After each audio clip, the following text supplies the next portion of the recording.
বললে বিশ্বাস করবেন কিনা জানি না, এই রেসিপিটা তৈরি করার জন্য আমার চুলাও জ্বালাতে হয়নি। ছোটবেলার সবার পছন্দের মুচমুচে কুড়মুড়ে ওয়েফার রোল বাসায় বানিয়ে নিলাম, তাও মাত্র 3টি উপকরণে। আমি গ্যারান্টি দিয়ে বলতে পারবো, ওয়েফার রোল তৈরি করার এমন সহজ রেসিপি আপনি আগে কোথাও দেখেননি। আসসালামু আলাইকুম everyone, I am chef Ishika. Welcome back to iFood channel.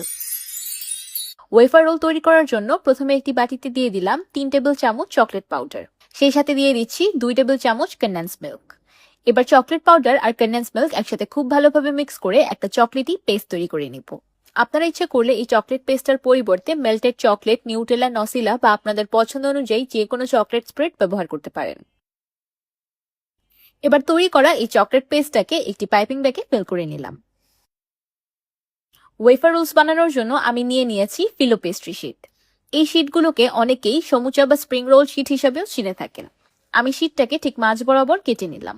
এবার তৈরি করে রাখা চকলেট পেস্ট ফিলো পেস্ট্রি শিটের উপর এমন বাঁকা বাঁকা ডিজাইন করে দিয়ে দিচ্ছি। ঠিক অপর পাশে চকলেট পেস্ট দিয়ে লম্বা একটা দাগ টেনে দিলাম। এবার হাতের সাহায্যে শিটটাকে খুব টাইটলি মুড়িয়ে রোল করে নিব।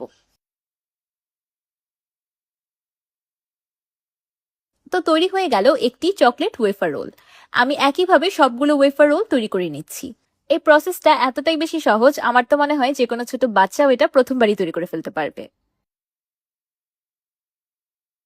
কি দেখতে লাগছে না অলরেডি একদম প্যাকেটের কিনা ওয়েফার রোলস এর মতো? আমি সবগুলো ওয়েফার রোলস তৈরি করে নিয়েছি। কিছু ওয়েফার রোলস আমি মিল্ক চকলেট দিয়ে আর কিছু ডার্ক চকলেট দিয়ে তৈরি করেছি।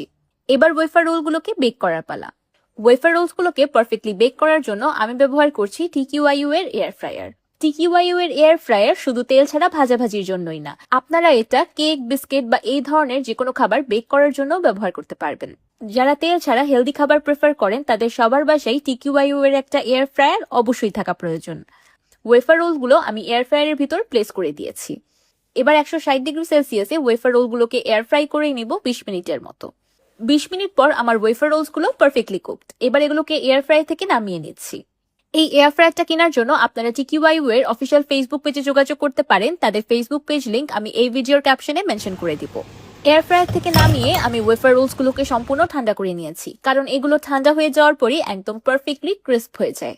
এখন আপনারাই বলুন তো, ওয়েফার রোলসের এর থেকে সহজ রেসিপি কি দ্বিতীয়টি আছে? আমার তো মনে হয় না। বাহির থেকে পারফেক্টলি ক্রিস্পি, ভিতর থেকে চকলেটি, ঠিক যেন একদম ছোটবেলার মতো স্বাদ। মাশাআল্লাহ, দেখতেই পাচ্ছেন ওয়েফার রোলগুলো কতটা বেশি ক্রিস্পি হয়েছে। বিশ্বাস করার কোনোই উপায় নেই, এক ফোঁটা তেলের ব্যবহার ছাড়াই এত মুচমুচে কুড়মুড়ে ওয়েফার রোলস তৈরি হয়েছে।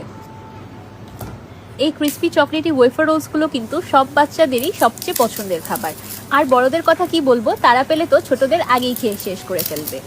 এমন যে কোনো এয়ারটাইট বয়ম বা বক্সে করে আপনারা এই ওয়েফার রোলসগুলোকে সংরক্ষণ করতে পারবেন 1 মাসের মতো। ফ্রিজে রাখার কোনো প্রয়োজন নেই, রুম তাপমাত্রায় এগুলো একদম ভালো থাকবে আর দীর্ঘ সময় পর্যন্ত মুচমুচেও থাকবে।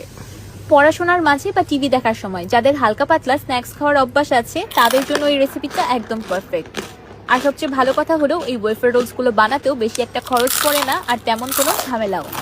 আমার আজকের এই easy peasy chocolate wafer rolls রেসিপিটি আপনাদের কাছে কেমন লাগলো আমাকে অবশ্যই কমেন্ট করে জানাবেন। ভিডিওটি ভালো লাগলে একটি লাইক দিবেন আর আমার চ্যানেল সাবস্ক্রাইব করে আমার চ্যানেলের পাশেই থাকবেন। আল্লাহ হাফেজ।